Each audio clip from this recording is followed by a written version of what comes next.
Manuscrito hallado en una botella, de Edgar Allan Poe.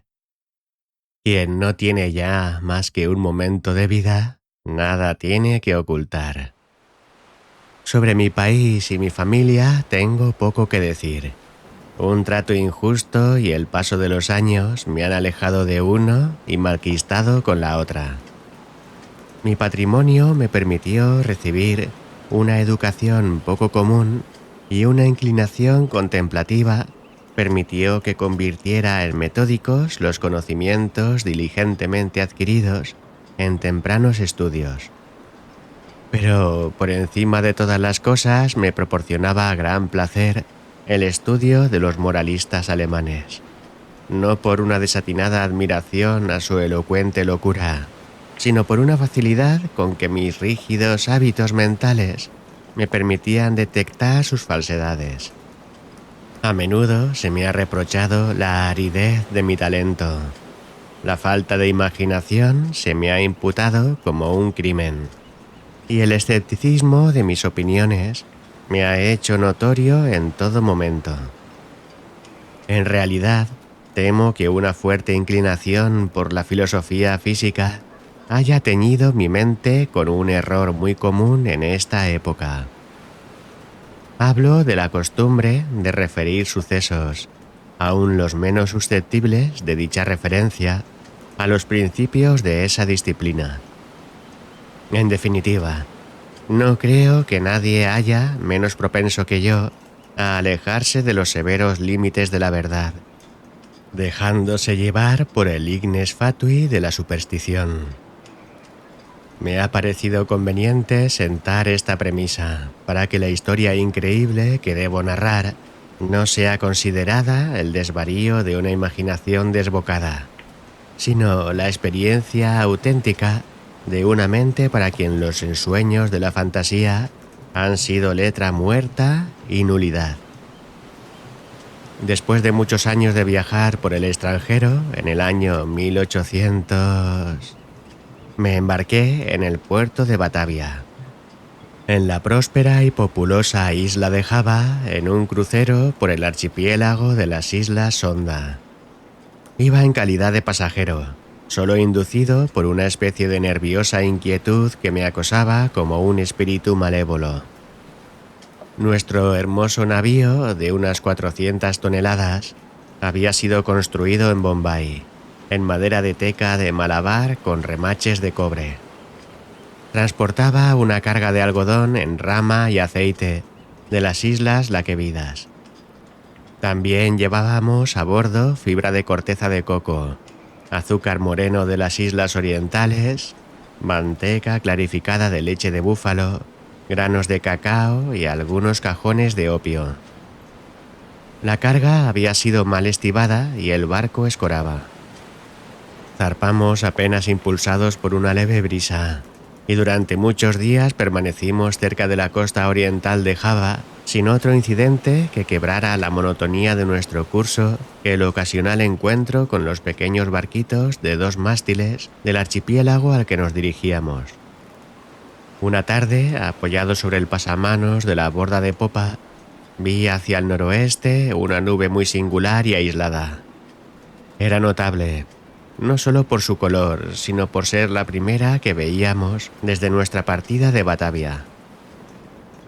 La observé con atención hasta la puesta del sol, cuando de repente se extendió hacia el este y el oeste, ciñendo el horizonte con una angosta franja de vapor y adquiriendo la forma de una larga línea de playa.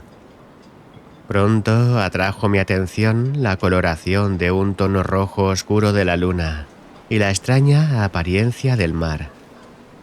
Este sufría una rápida transformación y el agua parecía más transparente que de costumbre. Pese a que alcanzaba a ver claramente el fondo, al echar la sonda comprobé que el barco navegaba a 15 brazas de profundidad. Entonces el aire se volvió intolerablemente caluroso y cargado de exhalaciones en espiral similares a las que surgen del hierro al rojo. A medida que fue cayendo la noche, desapareció todo vestigio de brisa y resultaba imposible concebir una calma mayor. Sobre la toldilla ardía la llama de una vela sin el más imperceptible movimiento. Y un largo cabello, sostenido entre dos dedos, colgaba sin que se advirtiera la menor vibración. Sin embargo, el capitán dijo que no percibía indicación alguna de peligro. Pero, como navegábamos a la deriva en dirección a la costa, ordenó arriar las velas y echar el ancla. No apostó vigías y la tripulación, compuesta en su mayoría por malayos, se tendió deliberadamente sobre cubierta. Yo bajé, sobrecogido por un mal presentimiento. En verdad, todas las apariencias me advertían la inminencia de un simoún. Transmití mis temores al capitán, pero él no prestó atención a mis palabras y se alejó sin dignarse a responderme. Sin embargo, mi inquietud me impedía dormir y alrededor de medianoche subí a cubierta. Al apoyar el pie sobre el último peldaño de la escalera de cámara me sobresaltó un ruido fuerte e intenso, semejante al producido por el giro veloz de la rueda de un molino. Y antes de que pudiera averiguar su significado, percibí una vibración en el centro del barco. Instantes después se desplomó sobre nosotros un furioso mar de espuma que, pasando sobre el puente, barrió la cubierta de proa a popa. La extrema violencia de la ráfaga fue, en gran medida, la salvación del barco. Aunque totalmente cubierto por el agua, como sus mástiles habían volado por la borda, después de un minuto se enderezó pesadamente. Salió a la superficie y luego de vacilar algunos instantes bajo la presión de la tempestad, se enderezó por fin. Me resultaría imposible explicar qué milagro me salvó de la destrucción. Aturdido por el choque del agua, al volver en mí, me encontré estrujado entre el mástil de popa y el timón. Me puse de pie con gran dificultad y al mirar, mareado, a mi alrededor, mi primera impresión fue que nos encontrábamos entre arrecifes. Tan tremendo e inimaginable era el remolino de olas enormes y llenas de espuma en que estábamos sumidos. Instantes después oí la voz de un anciano sueco que había embarcado poco antes de que el barco zarpara. Lo llamé con todas mis fuerzas y al rato se me acercó tambaleante. No tardamos en descubrir que éramos los únicos supervivientes. Con excepción de nosotros, las olas acababan de barrer con todo lo que se hallaba en cubierta. El capitán y los oficiales debían haber muerto mientras dormían, porque los camarotes estaban totalmente anegados. Sin ayuda, era poco lo que podíamos hacer por la seguridad del barco, y nos paralizó la convicción de que no tardaríamos en zozobrar. Por cierto que el primer embate del huracán destrozó el cable del ancla, porque de no ser así nos habríamos hundido instantáneamente. Navegábamos a una velocidad tremenda, y las olas rompían sobre nosotros.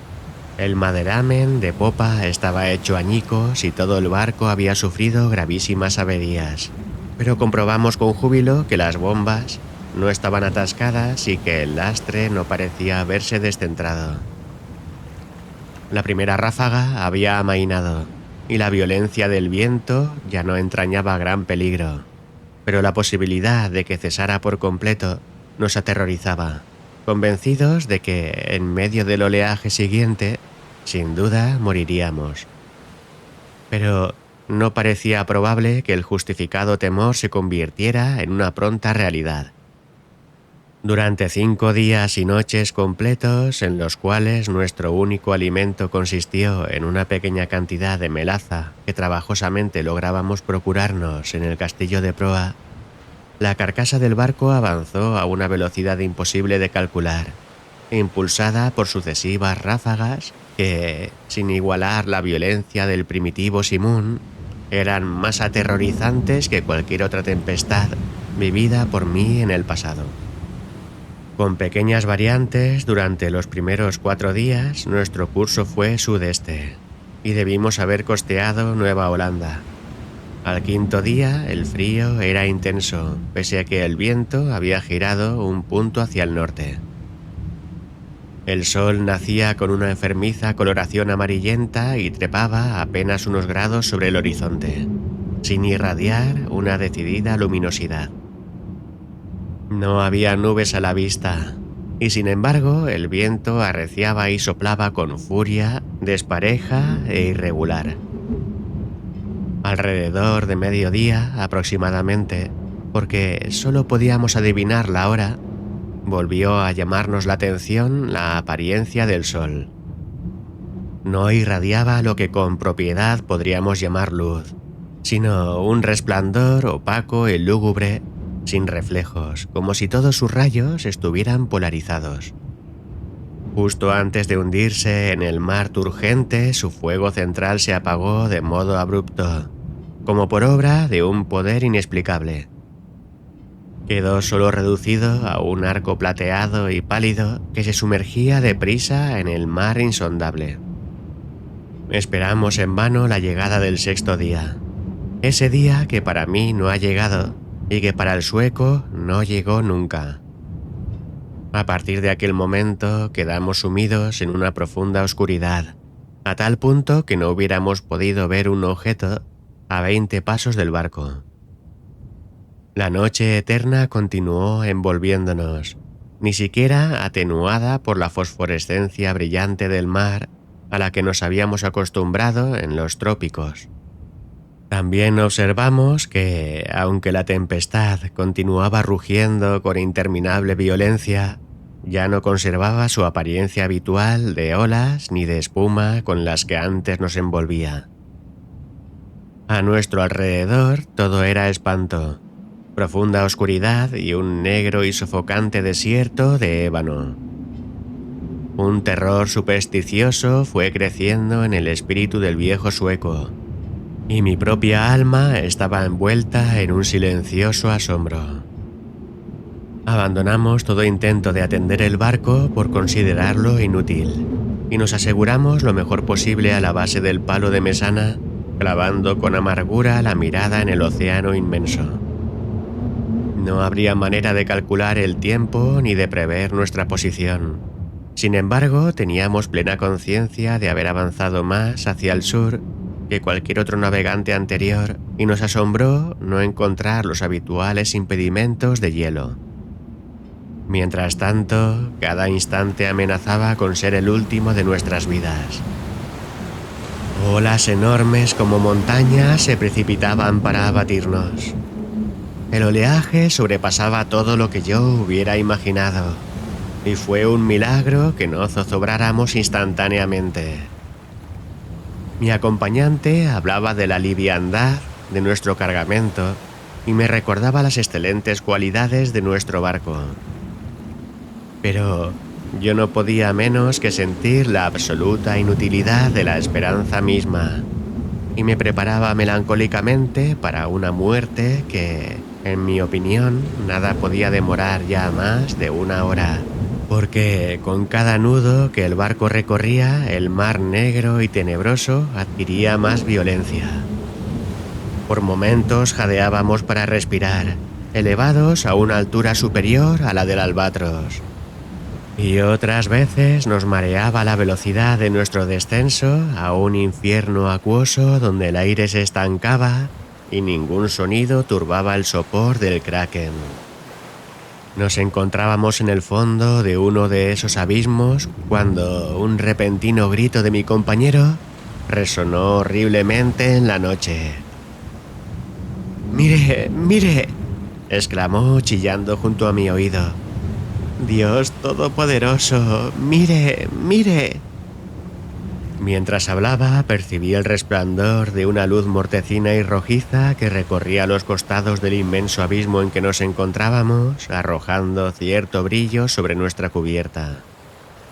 Al levantar la mirada, contemplé un espectáculo que me heló la sangre. A una altura tremenda, directamente encima de nosotros, y al borde mismo del precipicio líquido, flotaba un gigantesco navío, de quizás 4000 toneladas, Pese a estar en la cresta de una ola que lo sobrepasaba más de 100 veces en altura, su tamaño excedía el de cualquier barco de línea o de la Compañía de Islas Orientales. Su enorme casco era de un negro profundo y sucio y no lo adornaban los acostumbrados mascarones de los navíos. Una sola hilera de cañones de bronce asomaba por las portañolas abiertas, y sus relucientes superficies reflejaban las luces de innumerables linternas de combate que se balanceaban de un lado al otro en las jarcias. Pero lo que más asombro y estupefacción nos provocó fue que en medio de ese mar sobrenatural y de ese huracán ingobernable, navegara con todas las velas desplegadas. Al verlo por primera vez, solo distinguimos su proa y poco a poco fue alzándose sobre el sombrío y horrible torbellino. Durante un momento de intenso terror se detuvo sobre el vertiginoso pináculo, como si contemplara su propia sublimidad. Después estremeció, vaciló y se precipitó sobre nosotros. En ese instante, no sé qué repentino dominio de mí mismo surgió de mi espíritu. A tropezones retrocedí todo lo que pude hacia popa y allí esperé sin temor la catástrofe. Nuestro propio barco había abandonado por fin la lucha y se hundía de proa en el mar. En consecuencia, recibió el impacto de la masa descendente en la parte ya sumergida de su estructura y el resultado inevitable fue que me vi lanzado con violencia irresistible contra los obenques del barco desconocido.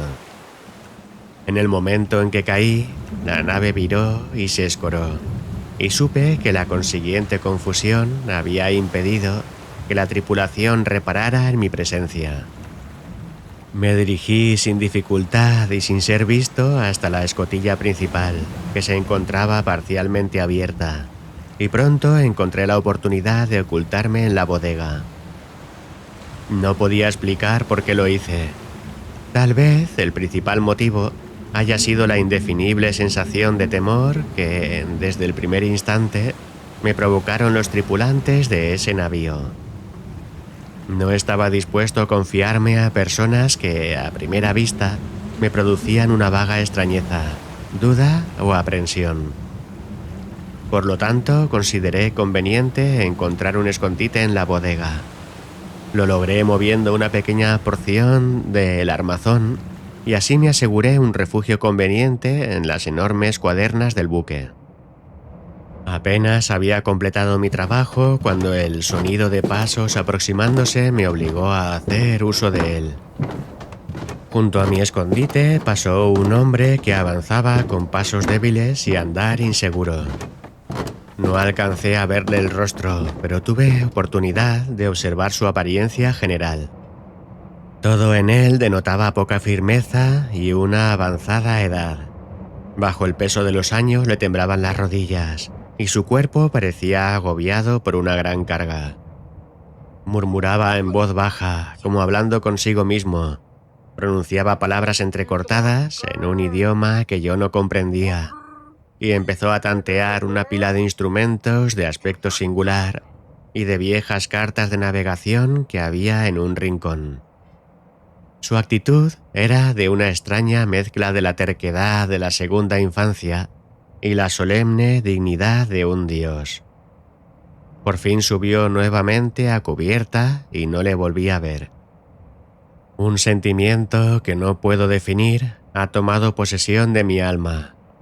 Es una sensación que no admite análisis, frente a la cual las experiencias de épocas pasadas resultan inadecuadas y cuya clave, me temo, no me será ofrecida por el futuro.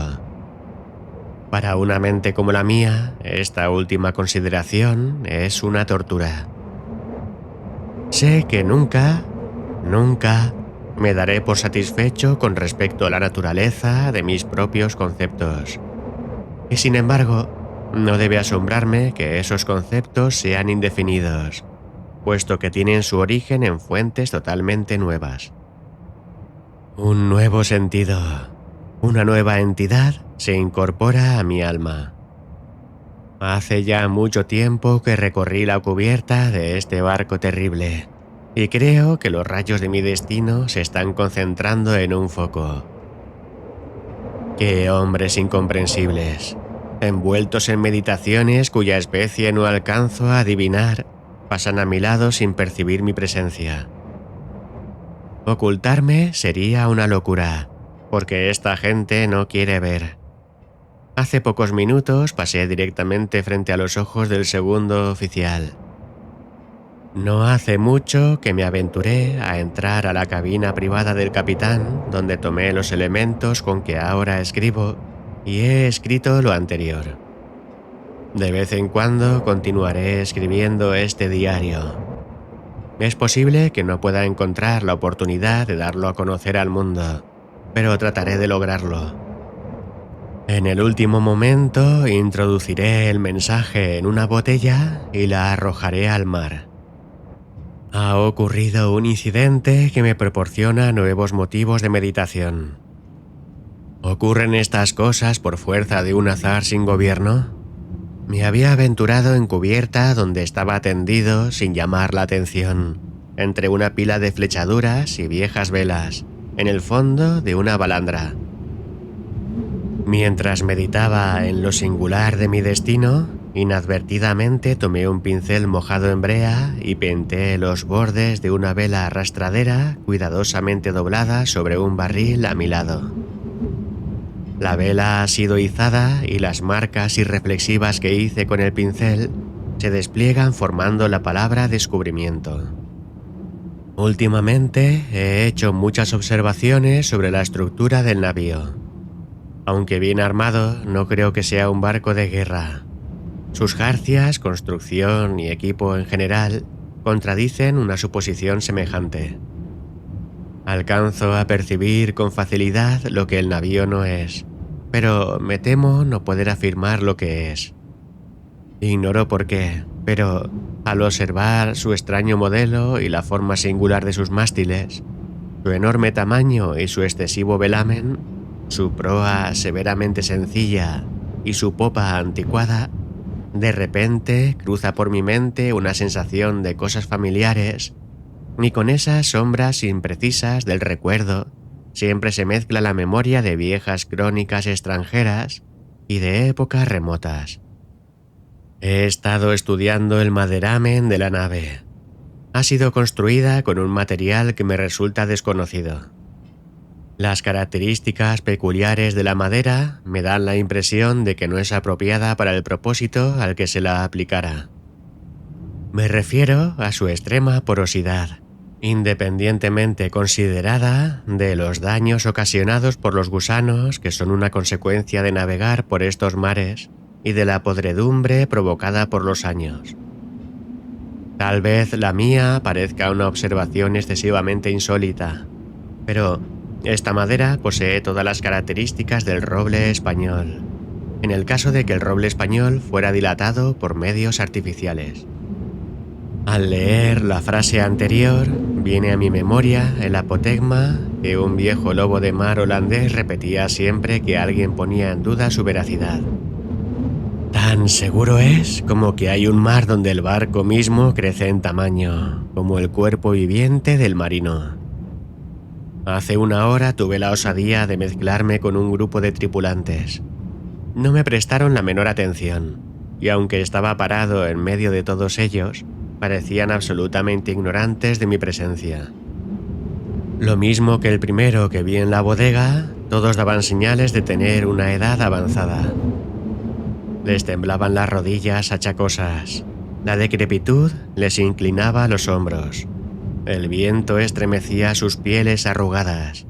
Sus voces eran bajas, trémulas y quebradas. En sus ojos brillaba el lagrimeo de la vejez y la tempestad agitaba terriblemente sus cabellos grises. Alrededor de ellos, por toda la cubierta, yacían desparramados instrumentos matemáticos de la más pintoresca y anticuada construcción. Hace un tiempo mencioné que había sido izada un ala del trinquete. Desde entonces, desbocado por el viento, el barco ha continuado su aterradora carrera hacia el sur, con todas las velas desplegadas desde la punta de los mástiles hasta los botalones inferiores, hundiendo a cada instante sus penoles en el más espantoso infierno de agua que pueda concebir la mente de un hombre. Acabo de abandonar la cubierta, donde me resulta imposible mantenerme en pie, pese a que la tripulación parece experimentar pocos inconvenientes. Se me antoja un milagro de milagros que nuestra enorme masa no sea definitivamente devorada por el mar.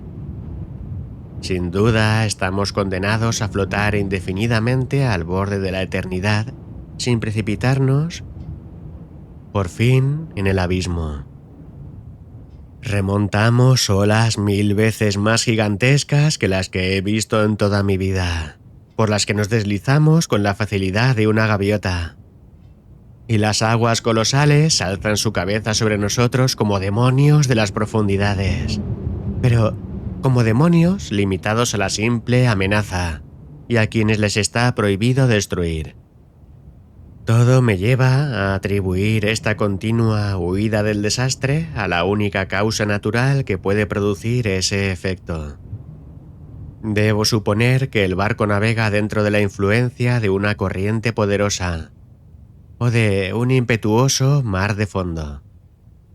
He visto al capitán cara a cara, en su propia cabina, pero tal como esperaba, no me prestó la menor atención. Aunque para un observador casual no haya en su apariencia nada que puede diferenciarlo, en más o menos, de un hombre común, al asombro con que lo contemplé, se mezcló un sentimiento de incontenible reverencia y de respeto. Tiene aproximadamente mi estatura, es decir, 5 pies y 8 pulgadas.